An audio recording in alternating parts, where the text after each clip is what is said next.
Doctor साहब क्या हाल है आपका? अल्हम्दुलिल्लाह से कुछ तजुर्बे किया आपने होम्योपैथी पे? कभी कभी होते हैं जी। कभी कभी जी।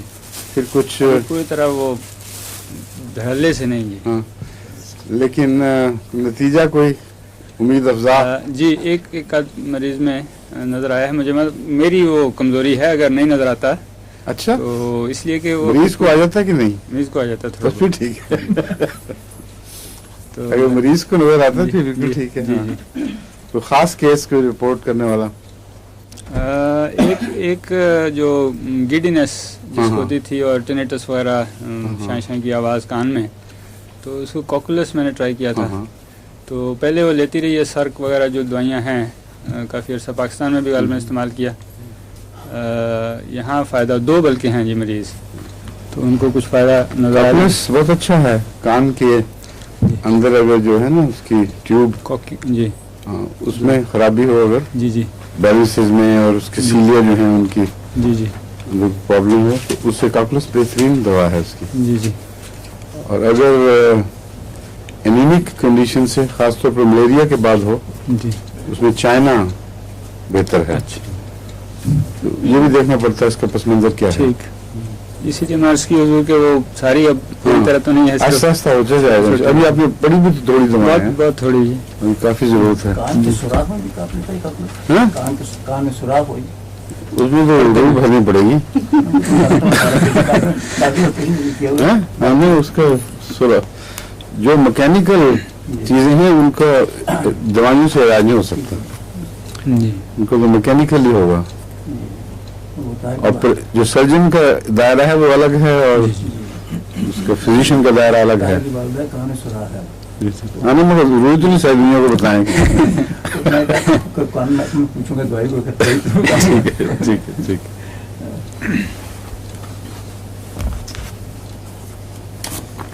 अच्छा, आर्सेनिक हम कर रहे थे, शुरू करनी है जी। शुरू करनी। अच्छा,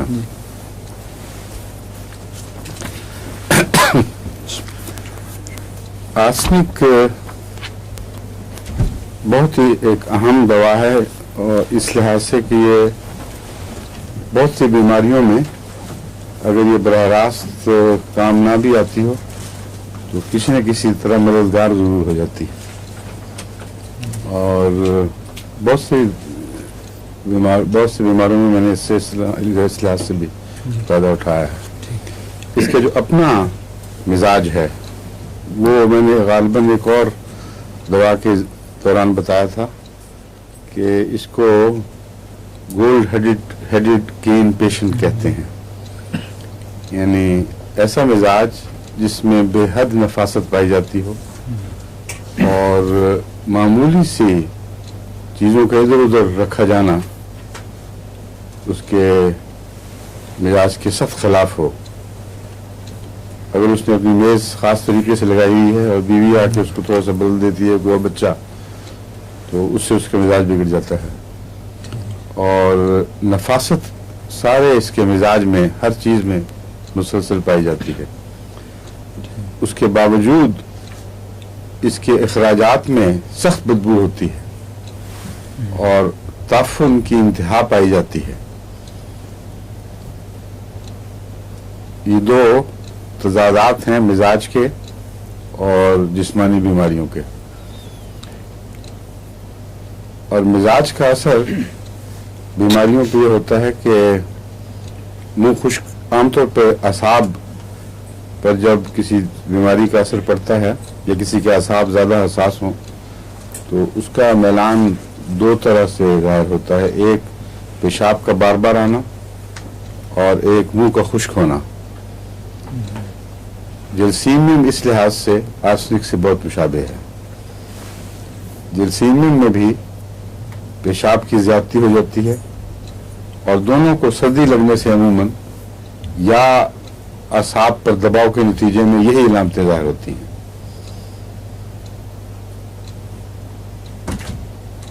जिनको ज़्यादा दिमागी काम करना पड़े, अगर बोझ हो, खुसूसन महज दिमागी काम से इतना असर नहीं पड़ता, लेकिन अगर बोझ हो, कई किस्म के परेशानियां हों, तो उस वक्त बसा औकात ये हो जाता है। हज़रत मसीह मौऊद अलैहिस्सलाम को ये तकलीफ थी और इल्हामन आपके इल्हामात में भी जिक्र है, मगर हज़रत अक़दस मोहम्मद रसूलुल्लाह सल्लल्लाहु अलैहि वसल्लम ने पेशगोई के तौर पर फरमाया था कि आने वाला मसीह 2 ज़र्द चादरों में लिपटा होगा, एक निचले बदन और एक ऊपर के बदन। और उनकी 2 इलामतें हज़रत मसीह मौऊद अलैहिस्सलाम बयान फरमाया करते थे, एक दौरान सर और एक बाज़ औक़ात कसरत बौल इतनी ज़्यादा होती थी कि रात काम करना मुश्किल हो जाता था। यानी चंद फिक्रे लिखे और फिर जाना पड़ा, फिर इस तरह बाज़ सारी रात। असल में ये दोनों एक ही बीमारी के 2 हिस्से हैं, और वो जो बेहद ज़हनी दिमागी बोझ था, सिर्फ इल्मी काम का नहीं बल्कि दुश्मनों के हर तरफ से इस्लाम पर हमले और चारों तरफ महाज खोले हुए थे। ये 2 जब कंबाइन कर जाते हैं, एक दूसरे से मिल जाते हैं, एक हर वक्त का एक सिर पे लटका हुआ बोझ के फलां से ये करना, फलां से ये काम करना, ये टक्कर है और फलां से ये कज़िये तय करने वाले हैं, और फिर दिमागी काम साथ हों, तो ये दोनों चीज़ें मिलकर वो इलामतें पैदा करती हैं जो अंदरूनी असाबी बेचैनी है, जो गुर्दों में हरकत पैदा कर देती है, और उसकी म्यूकस मेम्ब्रेन बहुत ज़्यादा हसास होकर बार बार पेशाब के ज़रिए इस परेशानी को दूर करने की कोशिश करती है। एक और वजह यह भी हो सकती है कि बसा औक़ात इससे ब्लड प्रेशर भी बढ़ जाता है, और ब्लड प्रेशर को रिलीज़ करने के लिए अंदरूनी तौर पर बाज़ वजूद ऐसे ऑर्डर देती हैं कि गुर्दे ज़्यादा काम करें। तो कई किस्म के अंदरूनी मुहर्रिकात हो सकते हैं, लेकिन 2 बड़े मुहर्रिकात जो ज़ाहिर दिखाई देते हैं वो यही हैं। तो इस पहलू से जलसीमियम और आर्सेनिक में फ़र्क बड़ा आसान है। जलसीमियम में मुँह खुश्क होता है लेकिन प्यास नहीं होती, और जलसीमियम की बेचैनी अंदरूनी अज़ा पर असरअंदाज होती है, लेकिन ज़ाहिरी तौर पर इंसान को महसूस नहीं होती, बल्कि बाज़ दफ़ा जलसीमियम का मरीज़ बड़ा वो कंप्लेसेंट सा होता है, उसको कोई परेशान घबराहट नहीं, कोई अपनी तकलीफ़ का इजहार नहीं करता, ना खुद जानता है। तो वो अंदरूनी दबाव जो अंदरूनी तौर पर जिस्मानी अवारिज़ में तब्दील हो जाएं और ज़हन पर असर अंदाज ना हो, इन मानों में कि बेचैनी और बेकरारी हो, वो जलसीमियम की इलामत है। जलसीमियम में एक और बात है, बहुत खुला पेशाब आता है, आर्सेनिक में थोड़ा थोड़ा आता है, clear large quantities of urine. और अजीब बात है कि जलसीमियम में बार बार आने के बावजूद भी ज्यादा ही आता है, और ये इसकी एक वजह ये हो सकती है, मैंने जो जलसीमियम के मरीजों का इलाज करके देखा है उसमें मैंने महसूस किया है कि जलसीमियम के मरीज में ब्लड प्रेशर का दबाव ज़्यादा पाया जाता है। इसलिए कोई बईद नहीं कि वाटर रिटेंशन हो गई हो और उसके नतीजे में इतना पानी निकलता है जो इतना पीता नहीं, प्यास कोई नहीं और पेशाब बहुत ज़्यादा, और जब एक दफ़ा खुल के पेशाब आ जाए तो फिर वो रिलीफ महसूस करता है। एक रात उसकी लगेगी मसलन इस मुश्किल में मुबतला रहेगा कि बहुत बार बार पेशाब करना पड़े और खुला पेशाब आए, लेकिन एक दफ़ा फारग हो जाए तो फिर उसका बदन तस्कीन और राहत महसूस करता है, वो पहले से बेहतर हो जाता है। आर्सेनिक में ये बात नहीं है। आर्सेनिक की बेचैनी ज़ाहिर सरफेस पे भी ज़ाहिर, यानी सतह पर भी ज़ाहिर होती है, और इसका ताल्लुक वाटर रिटेंशन से नहीं मालूम होता, बल्कि महज बेचैनी का इजहार है। इसलिए थोड़ा थोड़ा पेशाब आएगा और बार बार आएगा,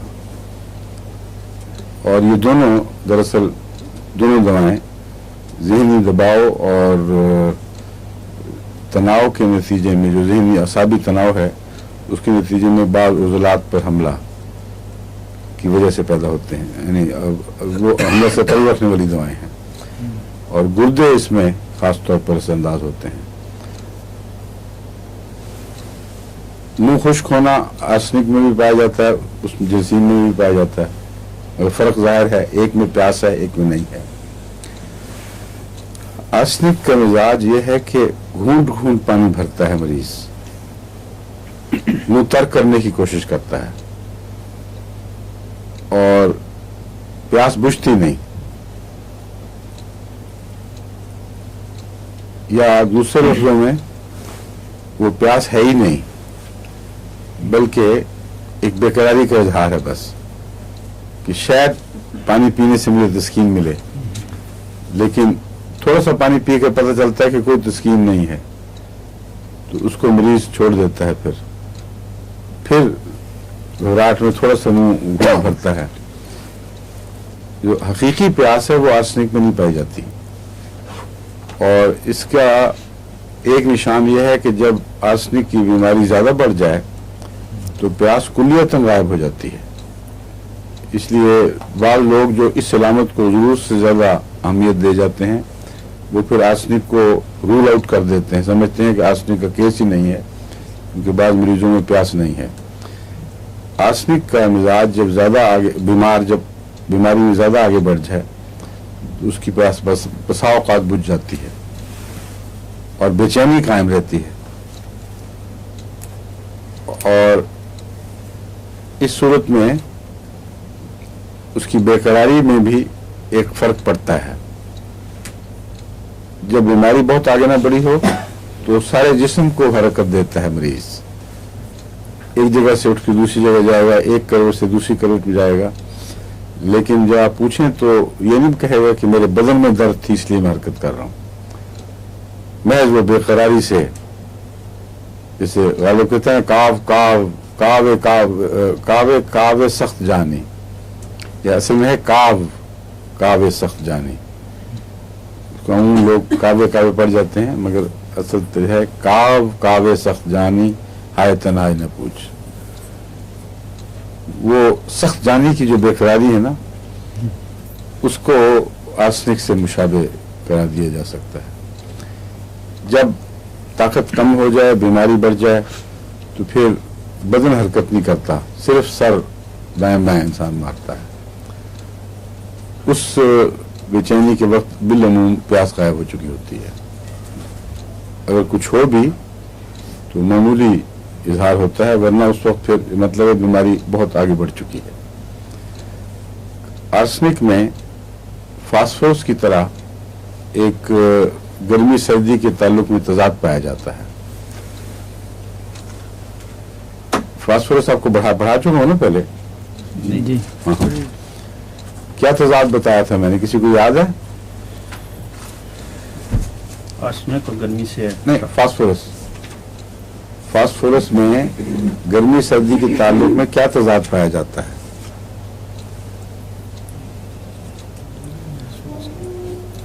क्यों नहीं किसी को याद है?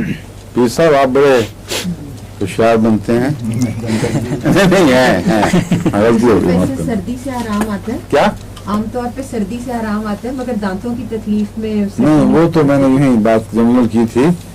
दांतों की तकलीफ में मैंने कहा था सर्दी और गर्मी बाज़ दफ़ा दोनों ही तकलीफ देती हैं, मगर सर्दी जब ज़्यादा हो तो उस वक्त वो चूँकि सुन कर देती है इसलिए आराम आ जाता है। इसलिए डॉक्टर भी टीके से पहले एकदम उसको ठंडा करते हैं, लेकिन गर्मी आग लगाती चली जाती है। जिसको गर्मी से तकलीफ हो दांत की आसाब में, क्योंकि आसाब नंगे होते हैं ना, इसलिए गर्मी बहुत खतरनाक साबित होती है। बाज़ दफ़ा ज़्यादा गर्म अगर कर दें तो बेचैनी उसकी बहुत देर तक बाकी रहती है और दर्द सारी रात तक मसलन भड़का रहता है।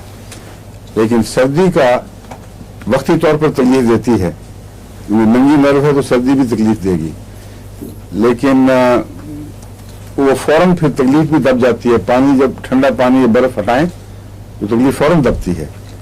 गर्मी से नहीं, गर्मी से उसका वायलेंट रिएक्शन होता है। ये गालबन मैंने समझाने की कोशिश की थी, हो सकता है कुछ कहने में गलती हो गई हो। लेकिन ये तजाद नहीं है। फास्फोरस के तजाद के ज़िम्मे में मैंने एक और बात कही थी, वो ये कही थी कि उसके सारे जिस्म ठंडा होता है और गर्मी से आराम पाता है, लेकिन सर की तकलीफ़ें और मैदे की तकलीफ़ों में सर्दी आराम देती है।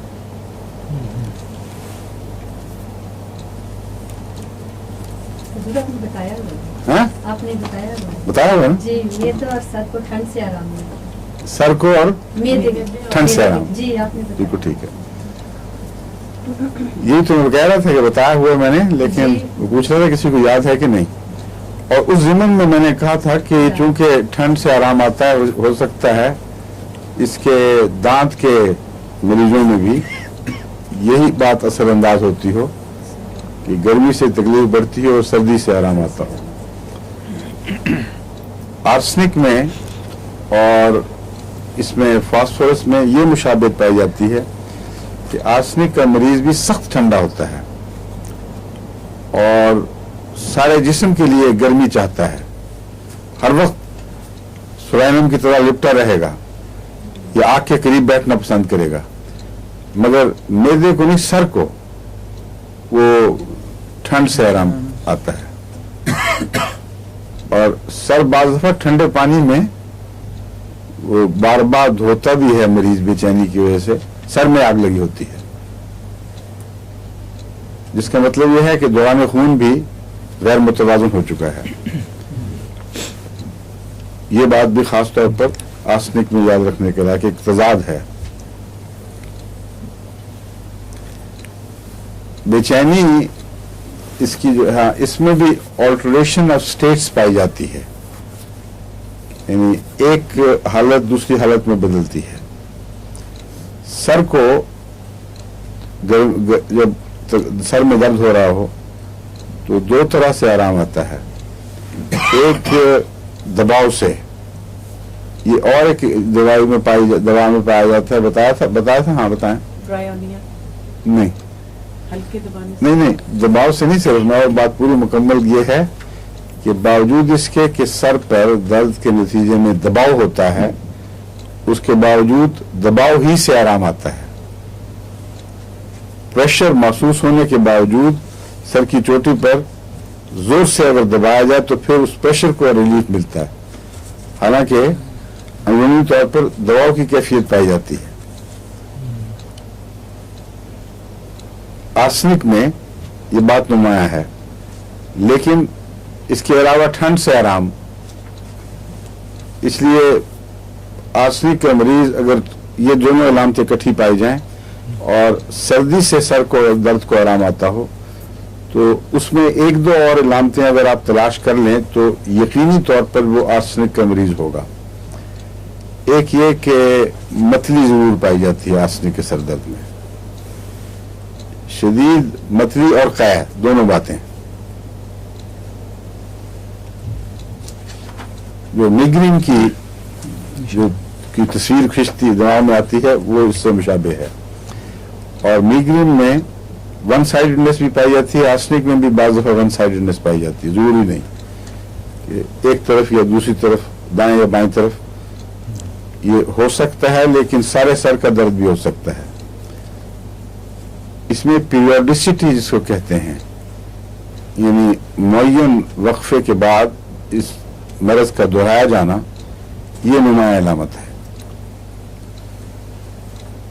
अगर किसी को मिग्रेन हो, ये सारी अलामतें पाई जाएं और ठंड से आराम आता हो और दबाव भी महसूस होता है, लेकिन वो निस्बतन कम हैसियत की चीज है। सर को ठंड से आराम आना बहुत नुमाया अलामत है, और 14 दिन के बाद हो मसलन दौरा या हफ्ते के बाद हो, आर्सेनिक की जो पीरियोडिसिटी है उसको आपको याद रखना चाहिए। मैं आपको बताऊंगा, खास वक्फों के बाद इसका मरज हमला करता है, तो इसका ताल्लुक ऐसा मरीज यकीनी तौर पर आर्सेनिक का मरीज है। अगर आप आर्सेनिक की बजाय किसी और दवा से सर दर्द को ठीक कर दें या ठंडा पानी सिर पे डाल के वो सर दर्द दूर हो जाए, तो वही सर दर्द रूमेटिज्म में तब्दील हो जाएगा।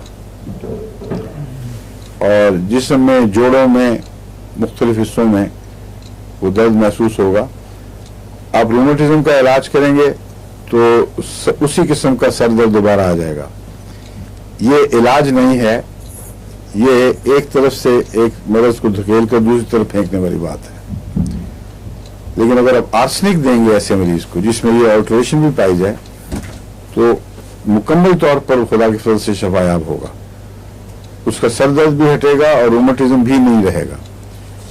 और ऐसा मरीज जिसमें वो खुद बताए आपको कि ये होता रहा है मुझसे, उसमें चाहे रूमेटिज्म की हालत में आर्सेनिक दें चाहे सर दर्द की हालत में दें, दोनों सूरतों में अल्लाह के फजल से आर्सेनिक ही से मरीज शफायाब हो जाता है। इसलिए होम्योपैथी में ये बातें बहुत गौर से देखनी चाहिए कि एक मर्ज किस हिस्से मर्ज में तब्दील होता है। इसकी जो तब्दीली है मर्ज की, उसमें औरतों में एक और तब्दीली का नक्शा उभरता है।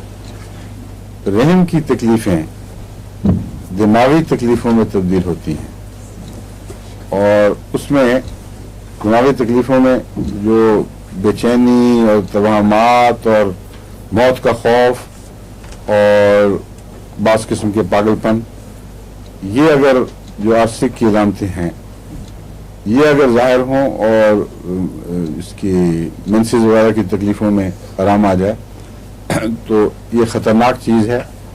आर्सेनिक देंगे तो सर इसकी अलामतें, दिमाग की अलामतें भी ठीक होंगी और ये मर्ज भी ठीक हो जाएगा। अगर और तरीके से उसको ठीक करने की कोशिश करेंगे तो आपस में इसी तरह सीसॉ, जिस तरह ऊंचा नीचा, ये खेल जारी रहेगा।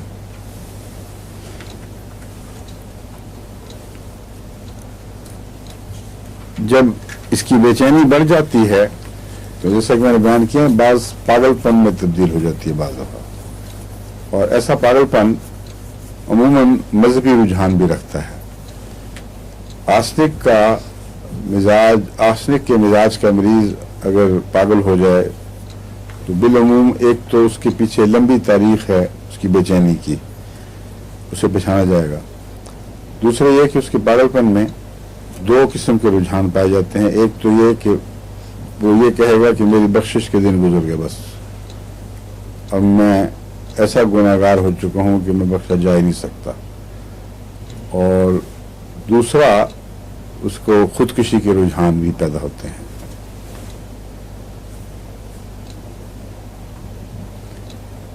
खुदकुशी के रुझान में अगर दूसरी अलामतें ना हों तो मेरे तजुर्बे में जो सबसे अच्छी दवा आई है, जिससे खुदा के फल से बाज़ दफ़ा एक ही खुराक से वो मरीज को फिर दोबारा कभी ये गलत रुझान पैदा नहीं हुआ, वह है आरम म्योर हाइपोटेंसी में गोल्ड क्लोराइड।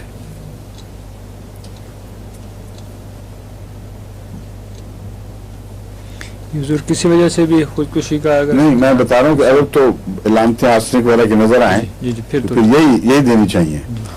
लेकिन अमूमी केस है, आपके पास उसकी तफसील मौजूद नहीं है और ना ऐसा मरीज ज्यादा बताता है, फिर आमतौर पर वो गुमसुम रहता है।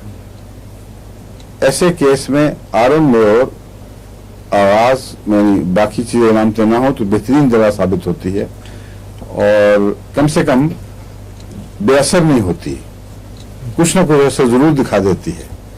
उसमें कुछ नरमी पैदा हो जाएगी, कुछ रुझान सेहत की तरफ मायल होगा, फिर आप उसका तफसीली इलाज करें तो उससे फिर खुदा के फजल से ठीक हो सकता है। लेकिन इतनी दफ़ा मैंने ऐसे मरीजों में सिर्फ एक खुराक से इलाज किया है और उसको मुफीद देखा है कि मैं समझता हूँ इसको रूटीन रेमेडी बनाना कोई मुनासिब बात नहीं है। रूटीन के तौर पर अब आरम में और 1000 या ऊंची ताकत में दें तो उससे फायदा पहुंचता है।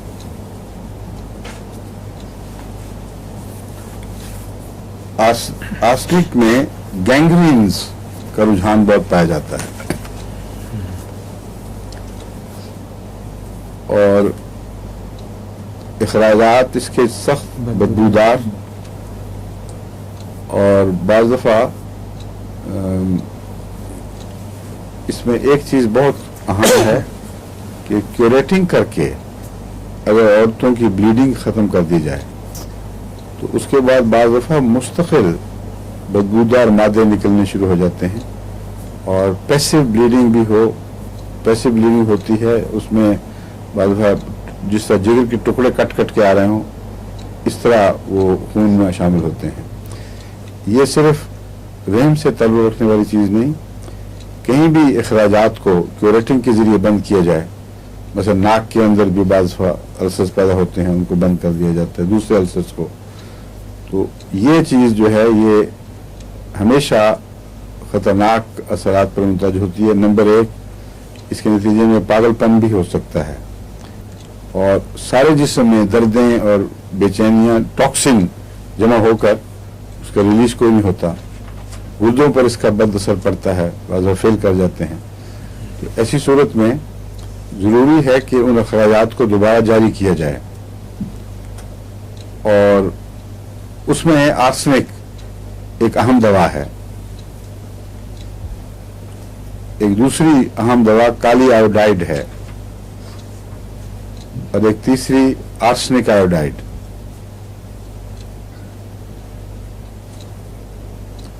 یہ وہ دعائیں ہیں جو میں اپنے تجربے میں لا چکا ہوں اور مجھے علم ہے کہ خدا کے فضل سے ایسے کیسز میں مفید ثابت ہوتی ہیں. آرسنک کی دوسری علامتیں اس کو کھول کے آپ کے سامنے لے آئیں گی، اس کی بے چینیاں، بے قراری اور جو باتیں ساری بیان کر چکا ہوں.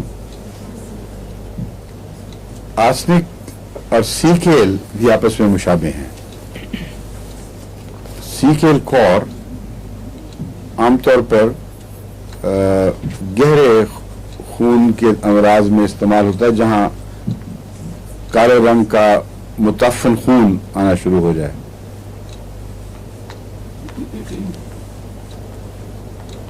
حضور اس کو اسپیل کیسے کریں گے؟ SECAL سیکیل، بعد میں پھر ای ہے اور COR فل اسٹاپ. کہیں میں نے غالباً کیسے بھی دیکھا ہے لکھا ہوا، لیکن یہ پورا یاد نہیں. میں بھی چیک کر کے آپ کو بتاتا ہوں.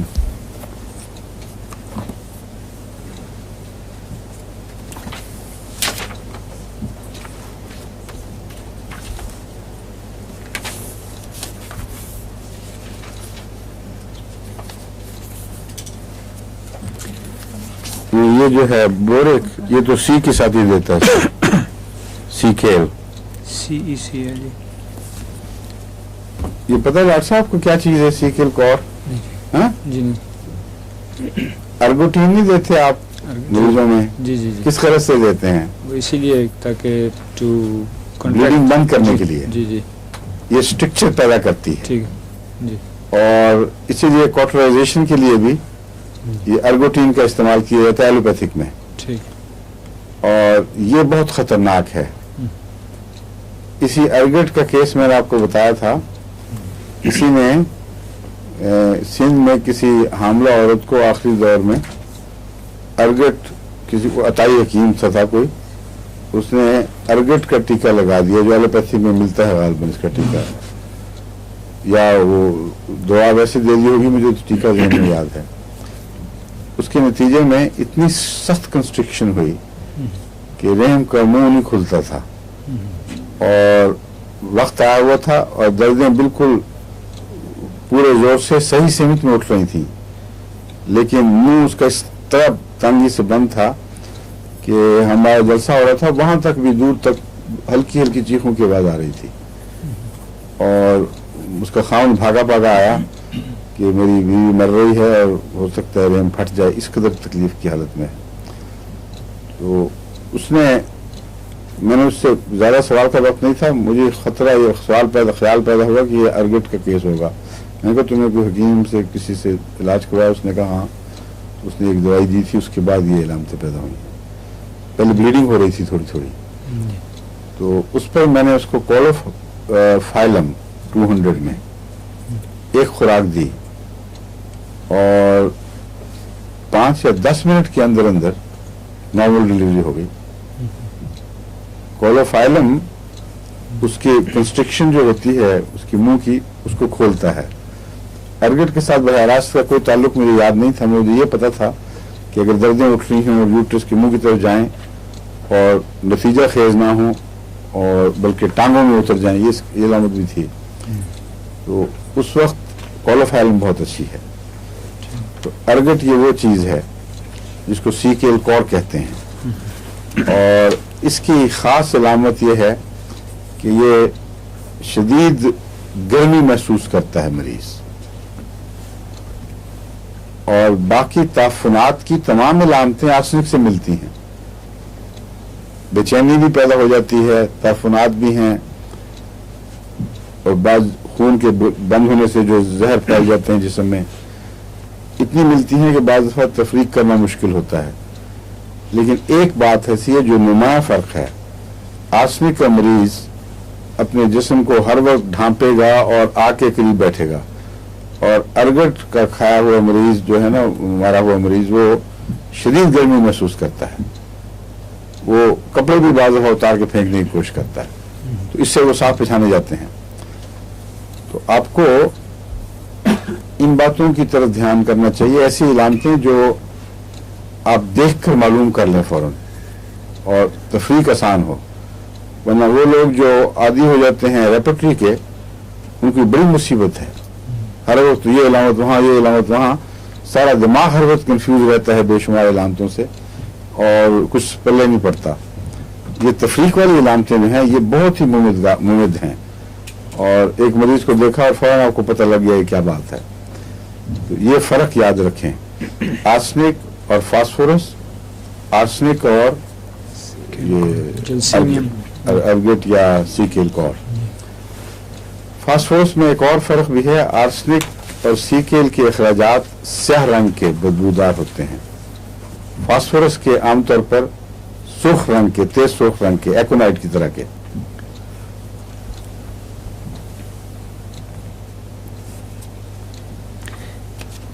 गैंग्रीन्स में जहां बाज दफा डॉक्टरों ने कथित तौर पर काटने का हुक्म दे दिया आधा के, वहां आर्सेनिक सीएम मैंने देखी और वो मरीज बच गए।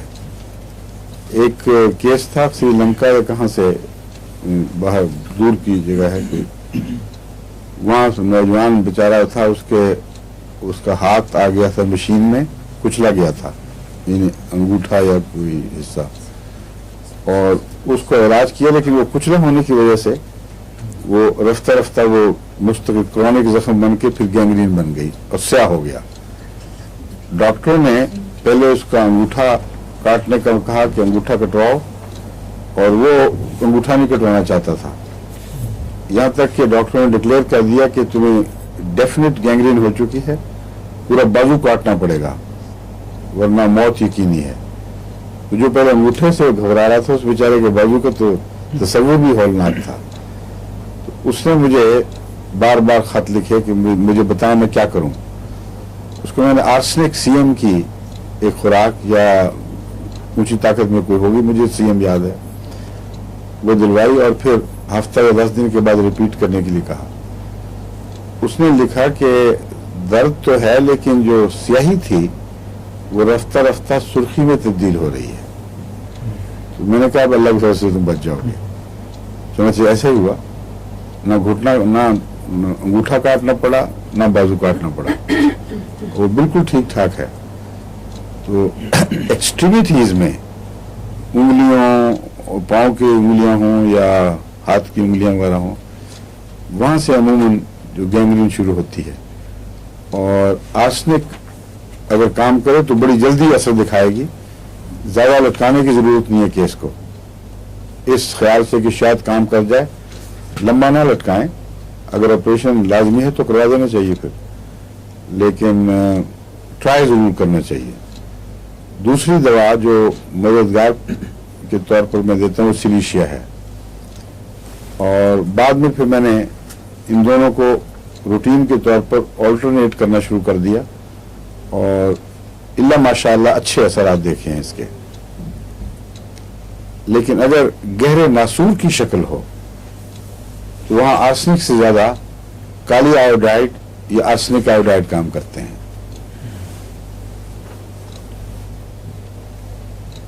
एक गैंग्रीन है जो फैली हुई जख्म की गैंग्रीन, जिससे जिल्द काली हो रही है और बदबू उसकी खास होती है, दिखाई देती है, सुना महसूस होती है बड़ी वाज़ेह तौर पर।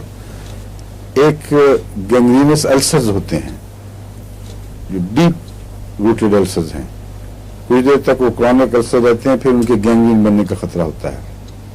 उनमें काली आयोडाइड नंबर 1 और आर्सेनिक आयोडाइड नंबर 2 काबिल तवज्जो हैं, क्योंकि इनसे मैंने तजुर्बे में देखा है काफी फायदा पहुंचता है।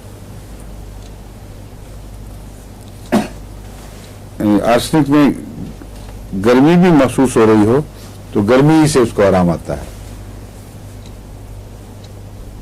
दबाव महसूस होता है तो दबाव ही से आराम आता है, इसलिए इसके अंदर एक अंदरूनी तजाद सा पाया जाता है।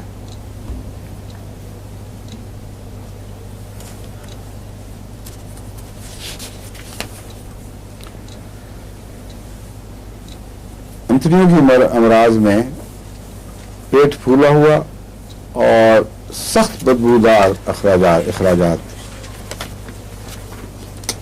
मौत का खौफ, गूंद गूंद पानी पीना, ये तस्वीर फौरी तौर पर आपको आपके ज़हन हादसे की तरफ मुंतकिल करेगी। इसमें एक इलामत हायोसिमस से भी मिलती है। हायोसिमस पढ़ चुके हैं आप? हायोसिमस एक ऐसी दवा है जो टाइफाइड में भी बहुत काम आती है और जुनून की इलामतों में भी, और नौजवान लड़कियों में भी बाज़ दफ़ा हायोसिमस की बीमारी पैदा होने की वजह से बहुत ही खौफनाक किस्म का, उसको क्या कहते हैं दिमागी में, हिस्टेरिया सा पैदा होता है। और 2-3 इलामतें बड़ी नुमायां हैं इसमें। एक ये कि मरीज अपने कपड़े चुनता है, यूं करके चुटकियां सी काटता है, बदन को भी और कपड़ों को भी।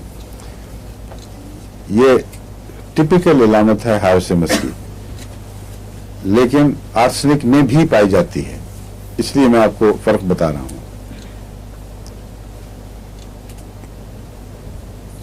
आर्सेनिक में जब ये पाई जाए तो लिसीवियस थॉट्स एक्सप्रेशंस नहीं होते, यानी शहवानी बातें मरीज नहीं करता, ना उस तरफ दिमाग जाता है।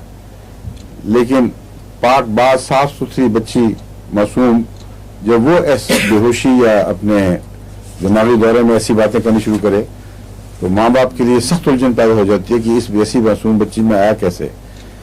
असल में वो उसकी तबीयत के गम की वजह से नहीं बल्कि सोजिश की वजह से ख्यालात पैदा होते हैं। मुतलका अज़ा में अगर सोजिश हो तो बाद सोजिशों के नतीजे में वहाँ ऐसी टॉक्सिन पैदा होती है जो दिमाग की तरफ खून के जरिए मुंतकिल होकर वहाँ वैसे ख्यालात पैदा कर देती है। तो इस ऐसे मरीज की ऐसी बातें उसकी रूहानी बीमारी की इलामत नहीं है, जिस्मानी बीमारी की इलामत है। ये आर्सेनिक में है जी? नहीं, हायोसिमस में। मैं फर्क बता रहा हूँ कि चुनता है मरीज दोनों सूरतों में, कपड़े चुनता है, बेचैन भी है। हायोसिमस का मरीज बड़ा बेचैन होता है, लेकिन ये याद रखना चाहिए कि आर्सेनिक में ये नफसानी ख्वाहिशात की कोई इलामतें दिखाई नहीं देती, जबकि हायोसिमस में नफसानी ख्वाहिशात ना होने के बावजूद मरीज बकवास करता है नफसानी, और गंदे लफ्ज़ बोलेगा, ये कहेगा, हालांकि उस बेचारे का कसूर कोई नहीं, मर्द हो या औरत दोनों में पाया जाता है। मगर औरतों में ये बीमारी ज्यादा है, यानी अगर ये ऐसी हो तो और ज्यादा ऑकवर्ड हो जाती है लोगों के लिए, उनके वालिदैन के लिए बड़ी सख्त उलझन पैदा करती है। डॉक्टर आया बाहर से और बच्ची को दिखाया तो उसने आगे से ऐसी बातें शुरू कर दी, तो वो है शर्मिंदा होते हैं कि डॉक्टर क्या असर लेगा कि ये बच्ची की परवरिश कैसी हुई है, हालांकि कतन कसूर नहीं होता। इसलिए बेहतर यह है कि होम्योपैथिक डॉक्टर को बुलाया जाए, वो फौरन समझ जाएगा। लेकिन एलोपैथ का कोई पता नहीं, वो खाम खा की हिस्ट्री बना लेंगे कोई, ठीक है ना।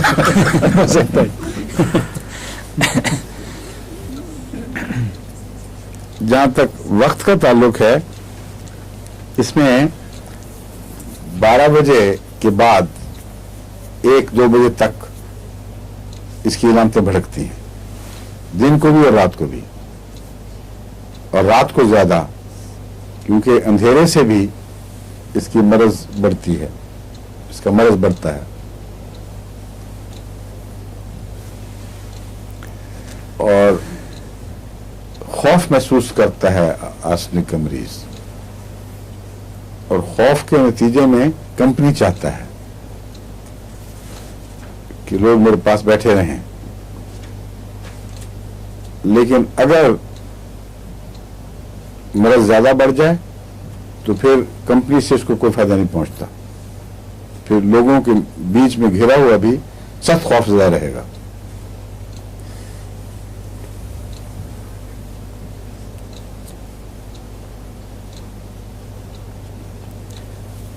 इसके मरीज में मरज में बाज़ दफ़ा वर्में पैदा होती हैं, क्योंकि गुर्दे से भी इसका ताल्लुक है और बाज़ जिगर वगैरह सब के ऊपर कुछ न कुछ असरअंदाज होता है।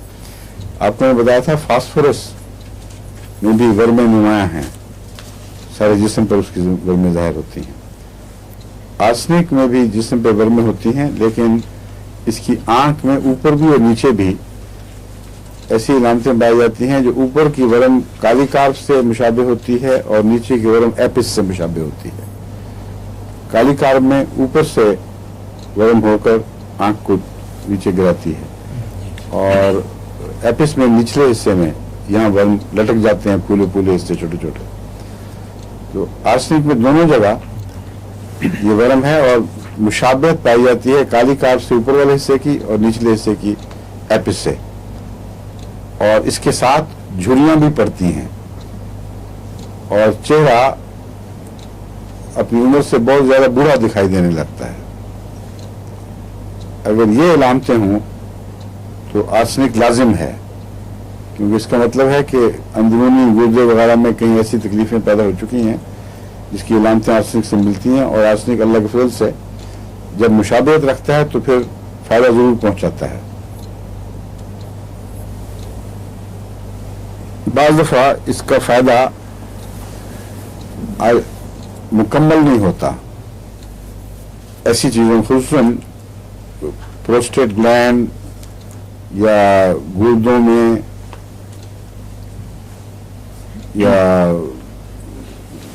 यूरिनरी ब्लैडर में तकलीफ़ों के नतीजे में जो अलामतें ज़ाहिर होती हैं, उसमें आर्सेनिक की अलामतें भी आमतौर पर ज़ाहिर होती हैं।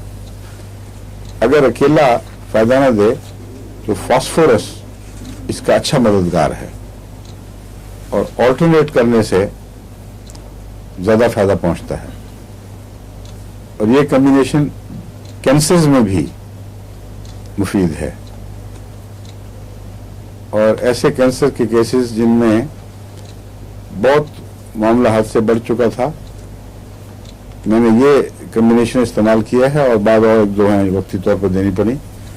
तो एक केस तो ऐसा था जो यहाँ बांग्लादेश से आया हुआ था, और डॉक्टर ने कहा था हफ्ता 10 दिन के अंदर तुम मर जाओगे, लेकिन वो मुस्तकिल फायदा तो नहीं हुआ, लेकिन जाने के बाद तकरीबन 1 साल तक अल्लाह के फजल से वो ठीक ठाक जिंदा रहे, और मुझे मुझसे खतोकदाद भी रही।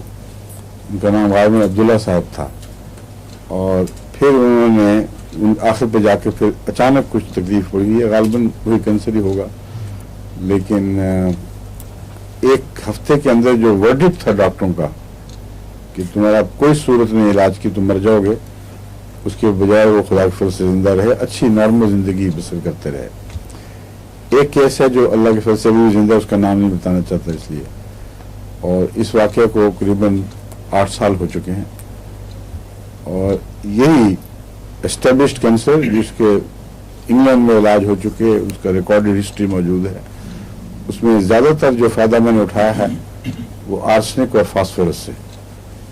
तो बहुत गहरा असर करने वाली दवाएं हैं, और इनकी जो बाज़ मुशाबहतें हैं वो एक दूसरे के लिए मददगार बन जाती हैं। मैंने आपसे बताया था कि इसके अंदर मरज में तकरार पाई जाती है, खास मुअय्यन मुद्दत के बाद ये मरज औद के आती है।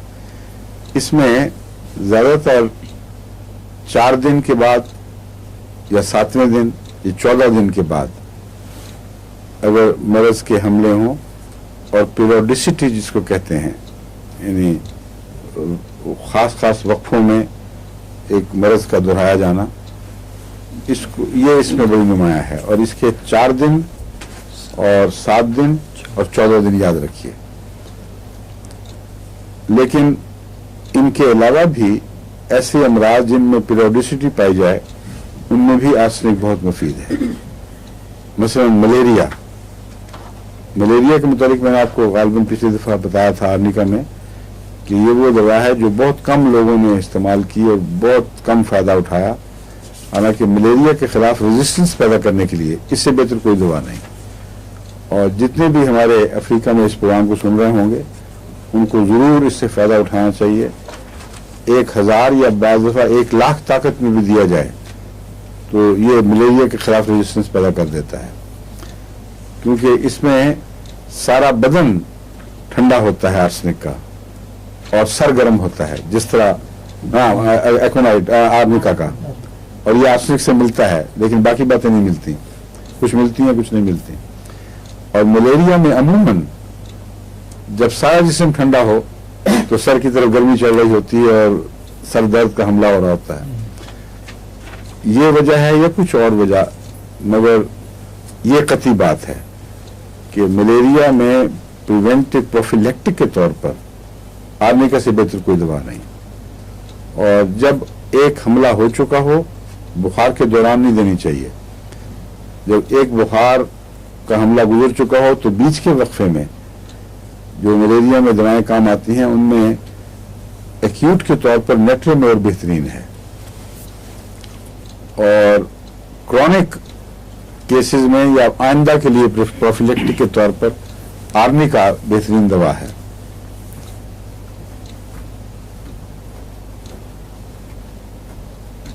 आर्सेनिक के ताल्लुक में मुझे इसलिए याद आई कि आर्सेनिक भी मलेरिया की चोटी की दवाओं में से है।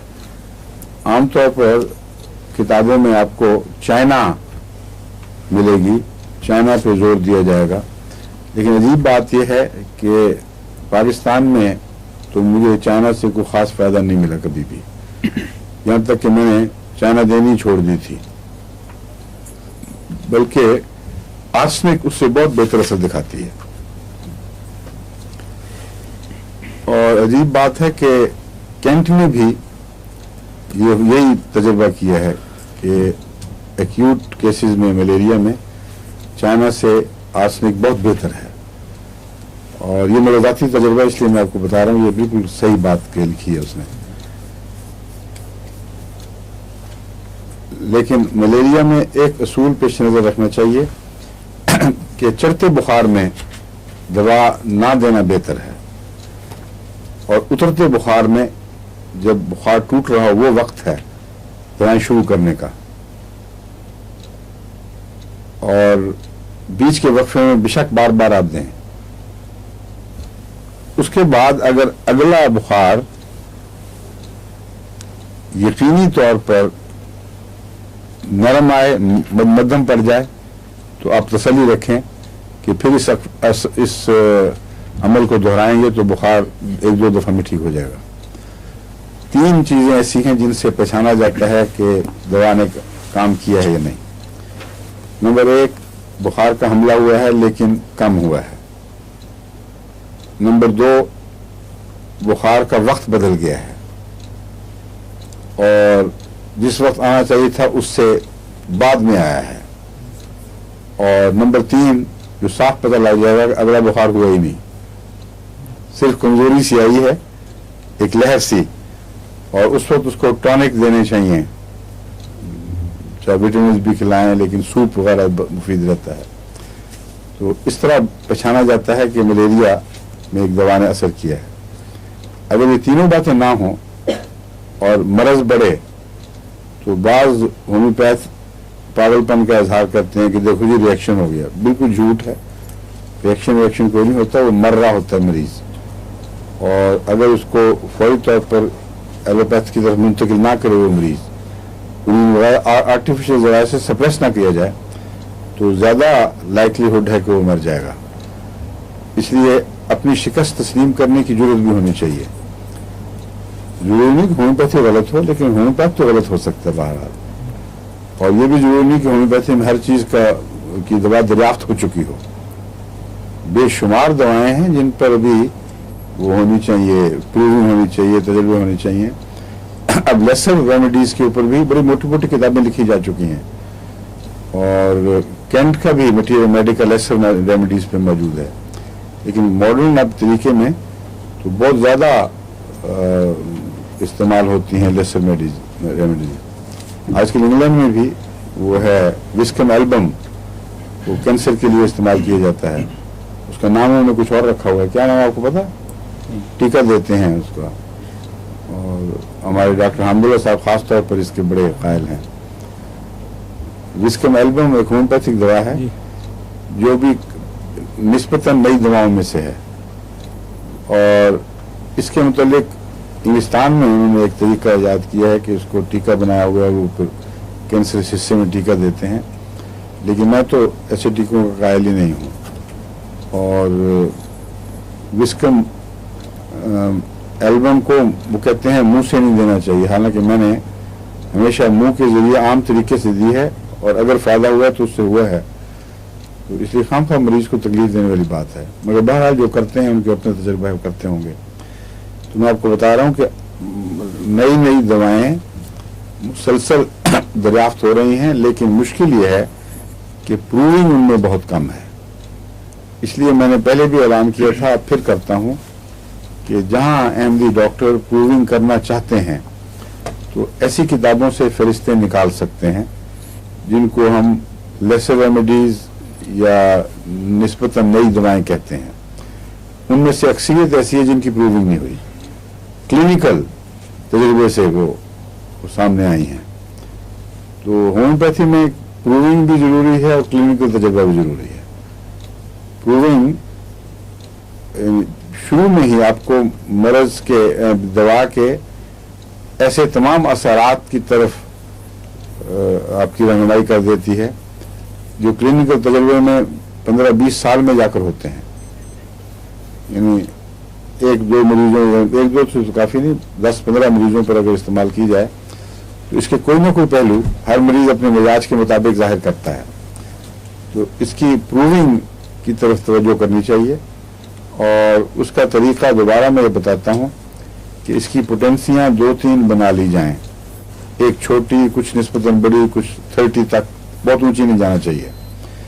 और वो किसी शख्स को जो सेहतमंद हो उसका रिकॉर्ड पहले तैयार करके कि वो किस मिजाज का है, गर्मी सर्दी का असर, चलने फिरने से उसको ठंडी हवा का क्या असर है, भीगे हुए मौसम का क्या असर है, गर्म भीगे हुए मौसम, ठंडे भीगे हुए मौसम, खुश्क सर्दी और भीगी हुई सर्दी, इस किस्म की बहुत सारी इलामतें हैं जो रोजमर्रा हमारी तबीयत पर असरअंदाज होती। बहुत सारे मुहर्रिकात हैं जो या असरात हैं जो हम पर असर डालते हैं। तो इन सब को पहले देख के एक परफॉर्मर बना लेना चाहिए, और हर मरीज का मिजाज उसमें लिख लिया जाए। ज़हनी मिजाज मसलन आर्सनिक को पेश नजर रखते हुए किस किस्म का है, गुस्से वाला है, नरम मिजाज है, रोने की तबीयत मायल है, या ऐसा गुस्सा जो दिल पर लेता है, या ऐसा गुस्सा है जो लोगों पर भड़कता है। ये भी फर्क होते हैं गुस्से में। और गम की खबर से क्या असर पड़ता है, फिक्रों से क्या असर पड़ता है, और उसके सारे बदन पर, मुख्तलिफ हिस्सों पर जो अमूमन तग़य्युरात, मौसम के तग़य्युरात या सुबह और शाम के बदलने से, हरकत आराम से और गर्मी सर्दी से, ये सारे असरात उससे इंटरव्यू लेकर किसी ज़हीन आदमी को ढूंढना पड़ेगा, तमाम बातें लिख लें, फिर उसके ऊपर ये प्रूविंग शुरू करें और उससे कहें कि जो भी तुम्हें तब्दीली नजर आए वो मुझे लिख लो। और दूसरे मिजाज के आदमी को चुनकर जब इंटरव्यू लेंगे कईयों से, तो हर मिजाज की तयीन अलग अलग हो जाएगी, उस पर फिर इसी तरह से प्रूविंग करें। और आमतौर पर प्रूविंग एक दफ़ा की जाती है, मेरे ख्याल में लाजिम है कि मुख्तलिफ मौसमों में की जाए।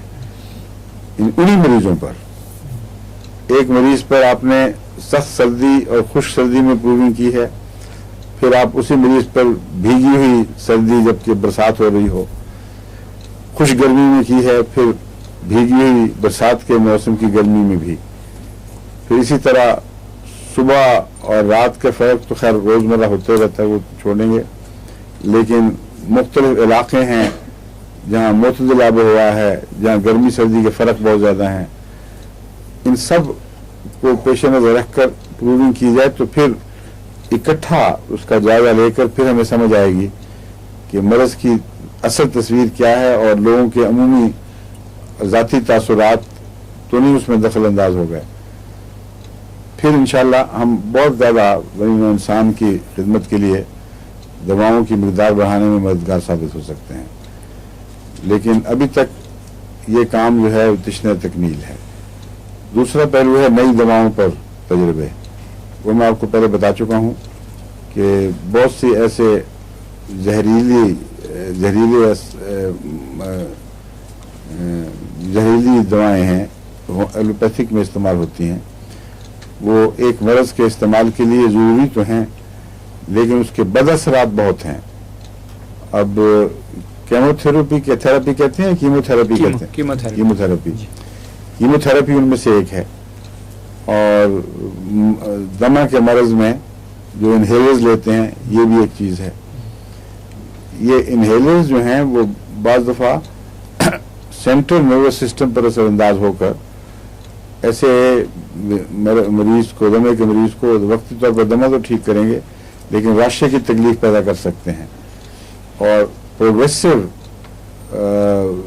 फेलियर और मस्कुलर स्ट्रेंथ, क्या कहते हैं इसको एलोपैथी में? Dystrophy of the muscles, dystrophy कह सकते हैं, प्रोग्रेसिव डिस्ट्रोफी बाद मरीजों में पैदाइशी पाई जाती है। अब इसमें ये मादा है आपके इनहेलर्स में कि अगर ये लंबा अरसे तक दिए जाएं तो इस किस्म की अलामतें पैदा कर सकते हैं। वो अमराज डिस्ट्रोफी की जिनका इलाज न एलोपैथी में मौजूद है न होम्योपैथी में मौजूद है, यानी वो बच्चे जो पैदाइशी तौर पर सेंट्रल नर्वस सिस्टम के मर्ज़ की वजह से ठीक पैदा होने के बावजूद रफ्ता रफ्ता असाबी कमजोरी में मुब्तला होकर अमूमन बलूगत की उम्र तक फौत हो जाते हैं और बड़ी काबिल रहम हालत है। ऐसे वालिदैन की भी बच्चे लाशों की तरह पड़े हुए, दिमाग बिल्कुल तेज है, तमाम हिस्से दुरुस्त हैं और उससे उसके नतीजे में ज़्यादा अजाब है, कुछ नहीं कर सकते, आस्ते सब ताकत निकल जाती है। ये दवाएं जो हमारे इस्तेमाल में आ चुकी हैं कि असर रखती हैं, इनकी होम्योपैथिक पोटेंसी बनानी चाहिए और एहतियात से थोड़ी प्रूविंग करनी चाहिए। जब प्रूविंग बार बार कह के करें तो बाज़ दफ़ा बदअसरात लंबे भी चल जाते हैं।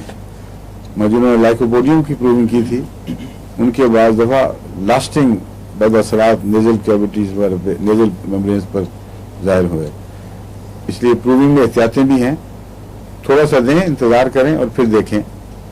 तो मैंने वक्फ़े जदीद में कुछ प्रूविंग की थी मगर मैं साथ अपने ऊपर भी करता था ताकि मालूमीन को ये ख्याल ना हो कि ये हमें ही तजर्बा का बनाया हुआ है। तो और उसका फ़ायदा हुआ कि मुझे पता लग जाता था कौन ख्यालात में बात कर रहा है, कौन हकीकी बात कर रहा है। तो ये प्रूविंग का प्रोग्राम शुरू करना चाहिए क्योंकि अब आने के लिए ख़त्म करने का वक्त है या आपका वक्त ख़त्म? 1 मिनट बाकी है। अच्छा, ये ज़रूरी बात थी, मैंने याद दहानी करवानी थी, मैंने महसूस किया अभी तक मुझे ख़त नहीं आया कोई किसी किस्म का प्रूविंग पर। प्रूविंग की स्कीम बनाएं, आदमी ढूंढें और प्लान करके मुझे भेजकर अप्रूव कराएं, हम यहाँ सेंट्रल रजिस्टर में चढ़ाएंगे और फिर मुख्तलिफ इलाकों में वही प्रूविंग भी करवा के देखेंगे ताकि ये भी पता लगे कि मुद्दल मौसम में क्या असर है, सर्द शिमाली सर्द इलाकों में क्या असर होता है और ज़्यादा सख्त गर्मी सर्दी के तजाद में क्या असर होता है।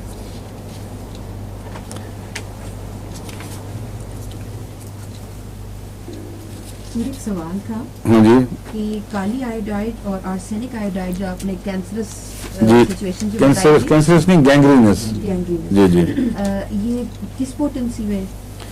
मैं तो 200 में इस्तेमाल करता हूँ और कभी दूसरी में नहीं की, लेकिन खुली तजर्बे की गुंजाइश मौजूद है। आप 1000 में भी दे के देख सकती हैं, बास केसेस में, बड़े हुए केसेस में CM भी दे के देख सकती हैं 1 लाख, तो या आप सब मर्द भी देख सकते हैं। तो तजर्बे करके हमें अपने तजर्बे के माहसल को ज़ख़ीरे में तब्दील करना चाहिए। वो यही बेहतरीन तरीका है कि मुझे ख़त लिखा करें, हम एक ऐसा डिपार्टमेंट अलग, एक तो हमारे सलीम साहब और पीर साहब वही काम कर रहे हैं, इन पर बोझ ज़्यादा हो तो वॉलंटियर्स कुछ ले लेंगे, और ये हमारे पहले ही वॉलंटियर हैं हमारे, जी जी अब हैं वॉलंटियर कर रहे हैं ना, आप भी और आपकी शीरी बेगम साहब भी दोनों। जी करें। अच्छा, इवेंटुअली इनके जो वो 10,000 तक हम पहुँचे, बना चुके हैं बस माशाअल्लाह। आगे जाएं हजूर या बस। अभी 10,000 पे तरीके बने, फिर बाकी 10,000 बहुत काफ़ी है, 10.5 अच्छा ये उन्होंने बनाई है वो हाथ से पोटेंसी। अच्छा 10,000 का मतलब है कि 20,000 दफ़ा उन्होंने ये हरकत की है। 1000 तो जहाँ पहुँच गए जी, हाँ जी, 30 की 200 की और 1000 की तो हाँ वो दे दी है आपने। 10,000 बना रहे हैं। अच्छा, ये अब जितने मरीज हैं इस किस्म के, उनको पीर साहब भिजवाना शुरू कर दें और रिकॉर्ड रखें उनके असरात का, लेकिन राइजिंग पोटेंसी में दें 30, 200, 1000, 10,000 वगैरह। ठीक है, अच्छा, अस्सलाम वालेकुम, खुदा हाफिज़। बाकी इंशाल्लाह कल है फिर इंशाल्लाह।